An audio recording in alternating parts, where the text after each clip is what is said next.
हमारे देश में मनुस्मृति की एक प्रति अंग्रेजों ने लिखवाई है और अंग्रेजों ने इसको लिखवाने में मैक्स मूलर की मदद ली थी। मैक्स मूलर एक जर्मन विद्वान था जिसको संस्कृत बहुत अच्छे से आती थी। उसको कहा गया कि तुम भारत के शास्त्रों को पढ़ो और पढ़कर उनको बताओ कि उनमें क्या है, फिर जरूरत पड़ने पर उसमें रद्दोबदल करेंगे। तो मैक्स मूलर ने मनुस्मृति का अनुवाद किया, जर्मन में किया, फिर अंग्रेजी में अनुवाद हुआ। फिर अंग्रेजों को समझ में आया कि मनुस्मृति तो न्याय व्यवस्था की सबसे बड़ी पुस्तक है और भारत की न्याय व्यवस्था का आधार है। तो उन्होंने मनुस्मृति में ऐसे विक्षेप डलवा दिए ताकि भारतवासियों को भरमाया जा सके और उनको गलत रास्ते पे चलाया जा सके। उनके मन में मनुस्मृति के प्रति वितृष्णा पैदा हो, उनके मन में मनुस्मृति के प्रति बहुत ज्यादा नीचाई की भावना पैदा हो, इस तरह के विक्षेप डाले गए मनुस्मृति में।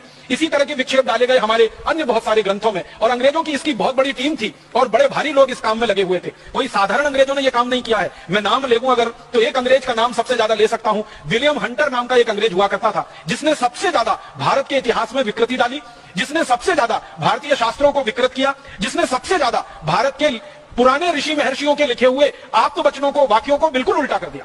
और ये कैसे कर पाया वो? विलियम हंटर की एक विशेषता थी, वो ये कि अंग्रेजी बहुत अच्छी जानता था, उसके साथ साथ उसको संस्कृत भी बहुत अच्छी आती थी।